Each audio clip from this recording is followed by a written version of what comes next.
नदियापुर गांव में बसंत नाम का एक नौजवान नाविक रहता था। नदियापुर गांव की सीमा में आने जाने के लिए लोगों को नाव का ही सहारा लेना पड़ता था। बसंत एक सीधा साधा नाविक था। उसके परिवार में उसकी पत्नी और एक बूढ़ी माँ थी। बसंत बेहद गरीब था। बसंत के ऊपर नदियापुर गांव के लगभग सभी लोगों का कर्जा चढ़ा हुआ था। आज बसंत अपनी नाव के पास पहुंचा ही था कि तभी गांव का सेठ धनीराम कुछ लोगों के साथ उसके पास आ धमका। बस बहुत हो गया, अब मामला बर्दाश्त से बाहर होता जा रहा है, समझ गया? पूरे 6 महीने हो गए मुझे बेवकूफ बनाते हुए तुझे। आज मैं अपने पैसे ले जाकर ही रहूंगा, समझा? मुझे कुछ दिनों की मोहलत और दे दो सेठ जी। आप तो जानते ही हो कि इस वक्त धंधा कितना मंदा चल रहा है। अबे तेरा धंधा कोई मंदा नहीं चल रहा। सच तो ये है कि तू मेरे पैसे देना ही नहीं चाहता। नदियापुर गांव में आने के लिए और जाने के लिए नाव का ही सहारा लेना पड़ता है। ऊपर से ये इलाका टूरिस्ट इलाके में भी आता है। सैलानियों की कोई कमी नहीं है यहाँ पर। तेरा धंधा मंदा कैसे बढ़ सकता है बे? सेठ जी, सारे गांव वाले जानते हैं कि मेरी किस्मत कितनी फूटी हुई है। मैं बड़ी मेहनत से पाई पाई इकट्ठा करता हूँ, लेकिन वो पैसे किसी न किसी वजह से मुझसे खर्च हो जाते हैं। बसंत पर सेठ धनीराम बसंत का मजाक उड़ाते हुए अपने लोगों को देखकर बोला। रे सुना तुम लोगों ने? ये बड़ी मेहनत से पाई पाई जोड़कर रकम इकट्ठा करता है और इसे खुद नहीं पता कि इसके पैसे कहाँ खर्च हो जाते हैं बे? इतना कहकर धनीराम गुस्से से बसंत की ओर देखकर बोला। ये क्यों नहीं कहता कि तू एक नंबर का अय्याश है? सारे पैसे अय्याशी में खर्च कर देता है। बेवकूफ आदमी, तुझे कोई और नहीं मिला बेवकूफ बनाने के लिए, है बे? नहीं नहीं, ऐसा मत कहिए सेठ जी। नदियापुर के सारे लोग जानते हैं कि मैं कितना शरीफ हूँ। मेरे घर में मेरी पत्नी और मेरी बूढ़ी माँ रहती है। मैंने तुझसे ये नहीं पूछा कि तेरे घर में कौन कौन रहता है, समझ गया? अरे तेरे घर में तेरी बूढ़ी माँ रहे या तेरी पत्नी, मुझे इससे क्या? मुझे तो बस मेरे पैसे से मतलब है। और रहा सवाल तेरे शरीफ होने का, अरे तूने तो सारे गांव से कर्जा ले रखा है और जहां तक मुझे जानकारी है तूने किसी के पैसे नहीं चुकाए। मुझे थोड़ी सी मोहलत और दे दीजिए सेठ जी। मैं वादा करता हूँ कि मैं आपकी एक एक पाई चुका दूंगा। ठीक है, लेकिन इस बार मैं तुझे 10 दिन से ज्यादा की मोहलत नहीं दे सकता। 10 दिन के अंदर अंदर अगर मुझे मेरे पैसे नहीं मिले ना, तो मैं तेरा मकान तुझसे छीन कर तुझे धक्के देकर तेरे मकान से बाहर निकाल दूंगा। समझ में आ गई? इतना कहकर धनीराम वहाँ से चला गया और बसंत अपना मुंह लटकाते हुए अपने काम पर लग गया। शाम को थका हारा बसंत जैसे ही अपने घर पर पहुंचा, उसकी पत्नी बोली। आ गए सेठ जी घर पर। आपके पीछे बहुत सारे मेहमान आपको पूछते हुए आए थे। उन्होंने आपका काफी देर तक इंतजार किया और बेचारे इंतजार करके बहुत थक गए। अभी कुछ देर पहले ही गए हैं।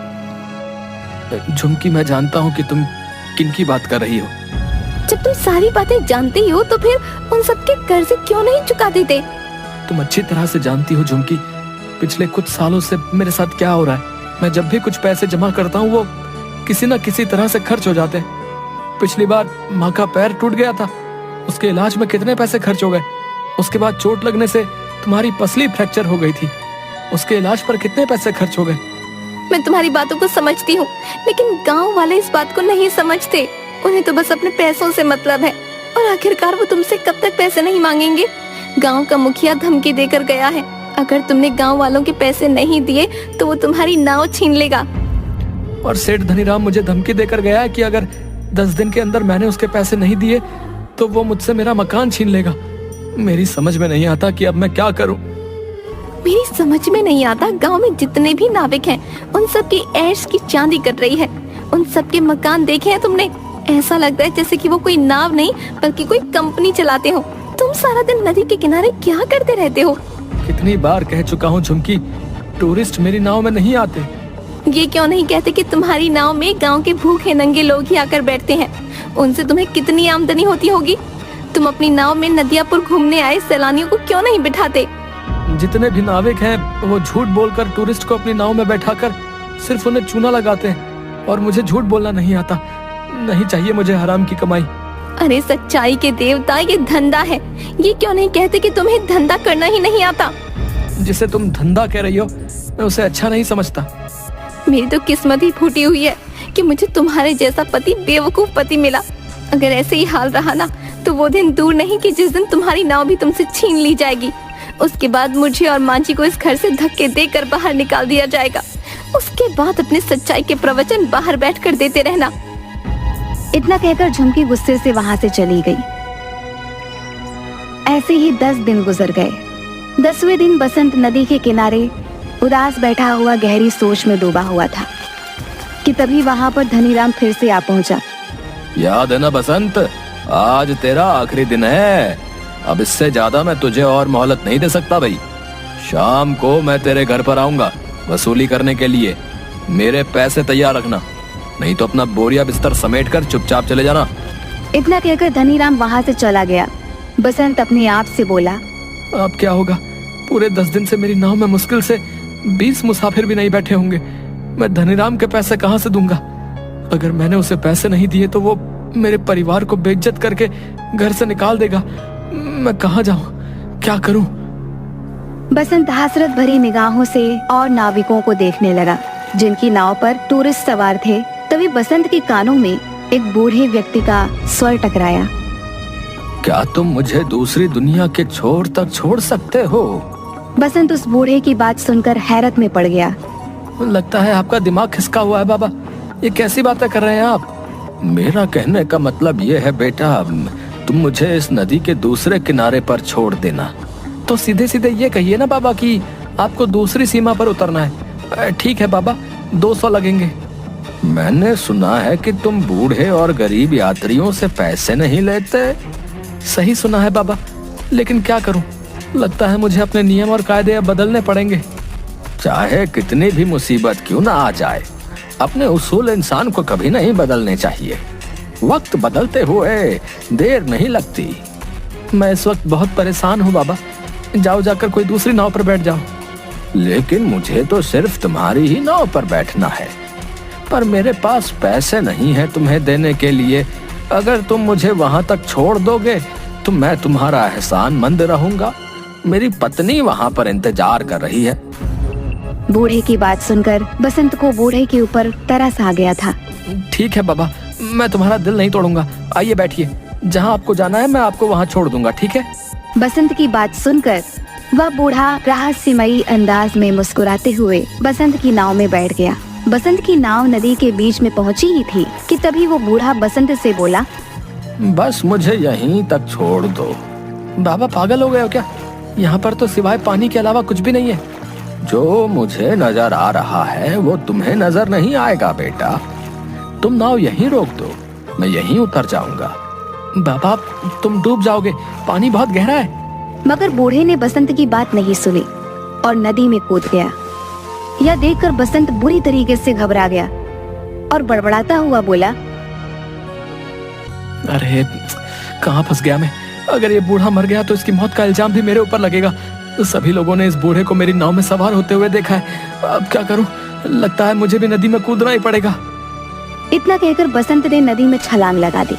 मगर उसने जैसे ही नदी में छलांग लगाई, उसने अपने आप को एक बेहद सुंदर जंगल के बीच बहुत छोटे से तालाब में खड़ा हुआ पाया। बसंत तुरंत उस तालाब से निकलकर उस जंगल की ओर देखने लगा। तभी उसके कानों में एक भारी आवाज टकराई। बेटा मेरी शाख थोड़ी सी झुक रही है, इसे थोड़ा सा सीधा कर दो, मुझे दर्द हो रहा है। बसंत ने देखा कि वो जिस पेड़ के नीचे खड़ा था, बसंत से वही पेड़ बोला था। बसंत डर गया। डरो मत, अगर तुम मेरा ये काम करोगे तो मैं तुम्हें आगे का रास्ता बता दूंगा। बसंत ने डरते डरते उस पेड़ की शाख ऊंची कर दी।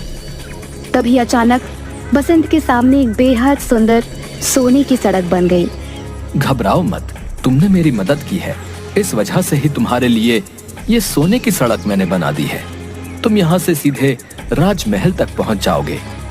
लेकिन ये कौन सी जगह भाई? कुछ देर बाद तुम्हें पता लग जाएगा। तुम जिस रास्ते से यहाँ पर आए हो वो रास्ता सिर्फ शाही लोगों के लिए खुलता है। तुम जरूर कोई खास हो। कुछ दूर चलकर बसंत की नजर एक पेड़ पर गई, जहाँ पर लाल लाल सेब लटक रहे थे।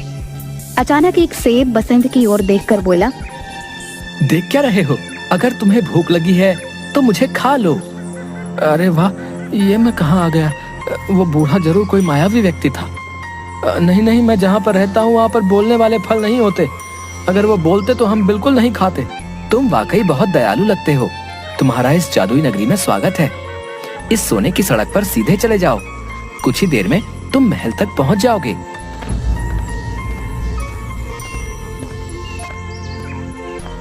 कुछ ही देर में बसंत एक आलीशान महल के सामने पहुंच गया। तभी उसके कंधे पर पीछे से किसी ने हाथ रखा। बसंत ने देखा तो सामने वही बूढ़ा खड़ा उसे देखकर मुस्कुरा रहा था। कौन हो तुम और ये कौन सी जगह है? अचानक वह बूढ़ा एक बेहद सुंदर राजकुमार में तब्दील हो गया। ये सारा का सारा राज्य मेरा है। तुम पृथ्वी पर नहीं बल्कि दूसरी एक जादुई दुनिया में हो। दूसरी दुनिया में? मैं कुछ समझा नहीं। दरअसल नदियापुर गांव की नदी के बीच एक दूसरी जादुई दुनिया का द्वार खुलता है। ये एक जादू की दुनिया है। तुम्हारा महल तो बिल्कुल सोने का मालूम होता है। यहाँ के दरवाजे, यहाँ तक कि सैनिक भी सोने के ही मालूम होते हैं। सोने के मालूम नहीं होते, ये सोने के ही हैं। मैं तुम्हें बहुत दिनों से नाव में बैठा हुआ उदास देख रहा था। मैं जानता हूँ कि तुम बहुत अच्छे स्वभाव के हो और तुम्हारी दुनिया में अच्छे व्यक्तियों के साथ अच्छा बर्ताव नहीं होता, जबकि हमारी दुनिया में ऐसा बिल्कुल नहीं होता। इसलिए मुझे लगा तुम्हारी मदद करनी चाहिए। इतना कहकर वो राजकुमार बसंत को महल के अंदर की ओर ले गया,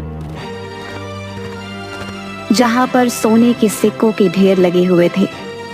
ये सारे सोने के सिक्के तुम्हारे हैं। तुम्हारी जितनी मर्जी हो यहाँ से ले जा सकते हो और तुम जब चाहो यहाँ पर आ सकते हो। मगर याद रखना, तुम्हें इस बात को हमेशा रहस्य ही रखना होगा। यहाँ तक कि तुम्हें अपनी पत्नी और माँ को भी इस बारे में कभी नहीं बताना। जिस दिन तुम इस राज को छुपाने में नाकामयाब हो जाओगे, तुम्हारे लिए इस दुनिया के द्वार बंद हो जाएंगे, क्योंकि ये यहाँ का नियम है। बसंत ने एक थैले में सैकड़ों सिक्के भर लिए। वो राजकुमार उसे उसी जादुई पेड़ के पास मौजूद उस छोटे से तालाब पर ले आया। तुम इस तालाब में कूद जाओ, तुम अपनी नाव में दोबारा वापस पहुंच जाओगे। बसंत जैसे ही उस तालाब के अंदर कूदा, उसने दोबारा खुद को नदी के बीच में पाया। बसंत उसी दिन वो सारा सोना शहर में बेच आया और उसने गांव में सबके कर्जे चुका दिए। देखते ही देखते बसंत नदियापुर का सबसे बड़ा सेठ बन गया। एक दिन बसंत की पत्नी ने बसंत से कहा, तुमने आज तक नहीं बताया जी कि आखिरकार तुम इतने ढेर सारे पैसे लेकर कहाँ से आए और तुम कुछ दिनों के लिए अचानक कहाँ लापता हो जाते हो? मैंने तुमसे कितनी बार कहा है झुमकी कि मैं इस बारे में नहीं बता सकता। इतना तो मैं जानती हूँ कि तुम कोई गलत काम नहीं कर सकते। अगर तुम नहीं बताना चाहते तो शायद इसमें ही हम सबकी भलाई होगी।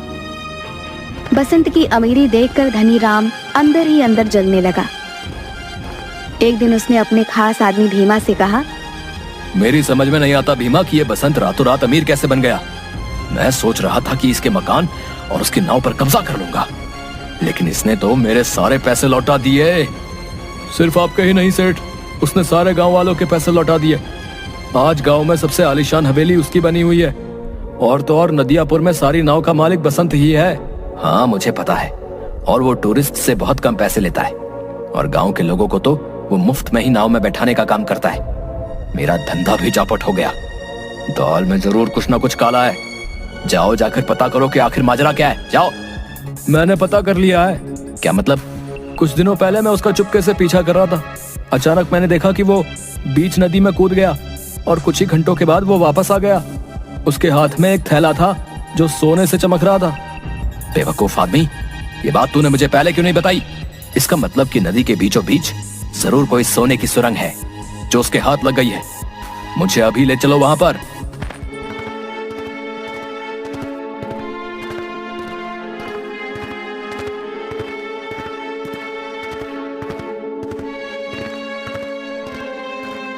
कुछ ही देर में सिर्फ धनी राम और भीमा नदी के बीच पहुंच गए। क्या तुम्हें यकीन है भीमा की बसंत यहीं कूदा था? जी, मैंने उसे ठीक इसी जगह छलांग लगाते हुए देखा था। तो फिर देर किस बात की है भीमा? चलो अब हम दोनों साथ साथ कूदकर उस सोने की सुरंग में पहुंच जाते हैं और सारा का सारा सोना आज ही निकाल लेते हैं। आपने तो मेरे मुंह की बात छीन ली। इतना कहकर वह दोनों नदी में कूद गए। अचानक बहुत तेज एक पानी की लहर आई। भीमा और धनीराम डूबकर मर गए। बसंत ने आज तक उस रहस्यमयी कहानी के बारे में